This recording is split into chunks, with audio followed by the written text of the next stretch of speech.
Bible విషయంలో ఉన్నట్లు అనేటటువంటి ఈ ఛానల్లో వాక్యములను చూస్తున్న నా సహోదరి సహోదరులందరికీ నా వందనములు తెలియజేస్తున్నాను. మరి వాక్యము అంటే దేవుడై ఉండెను మనందరికీ తెలుసు. ఒకవేళ తెలియకపోతే ఇప్పుడు వింటూ ఉన్నప్పుడు తెలియనటువంటి సహోదరులు తెలుసుకోండి.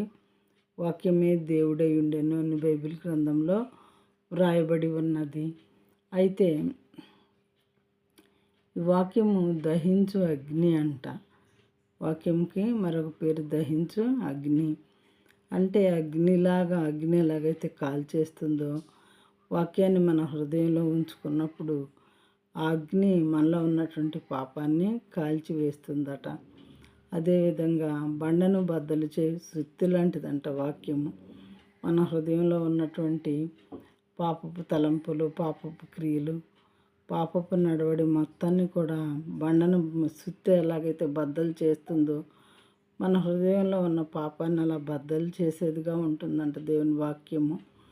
ఆ తర్వాత రెండంచులు పదునైన ఖడ్గము లాంటిదంట దేవుని వాక్యము. రెండు వైపులా పదును ఉంటుంది. పదును అంటే మామూలు పదును కాదు, అది అంటుకుంటే తెగిపోయే అంత పదును అన్నమాట. అంటే ఏంటి, మనలో ఉన్నటువంటి సమస్తమైన చెడుని కట్ చేసేదిగా ఉంటుంది. మరి ఈ ఈ ఛానల్లో ఉన్నటువంటి వాక్యాలు ఆడియో రూపంలో ఉన్నాయి కాబట్టి వెనెవర్ యూ హ్యావ్ టైం మరి వాకింగ్ చేస్తూ వినొచ్చు, వంట చేసుకుంటూ వినొచ్చు, ఇంట్లో ఏ పని చేస్తున్నా వినొచ్చు. తర్వాత ఖాళీగా ఉన్న టైంలో వాక్యాన్ని పెట్టుకొని మీరు ఎన్నిసార్లు విన్నా ఒక వాక్యం అది వస్తూనే ఉంటుంది కాబట్టి బై హార్ట్ నేర్చుకోవచ్చు పదే పదే విని.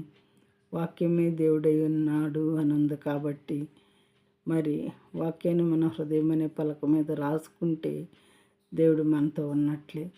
మనం కష్టక్లిష్ట సమయాల్లో ఉన్నప్పుడు దేవుని వాక్యం మనతో మాట్లాడుతూ ఉంటుందంట. ప్రియమైన వాళ్ళారా, మనతో ముచ్చటిస్తాడంట దేవుడి వాక్యం ద్వారా. వాక్యమే దేవుడై ఉన్నాడు కాబట్టి మనల్ని హెచ్చరిస్తూ, మనల్ని ఓదారుస్తూ, మనతో ముచ్చటిస్తూ ఉంటారంట. కాబట్టి దయచేసి వాక్యాలని కంటత పెట్టుకోవాల్సిందిగా మనవి చేయుచున్నాను.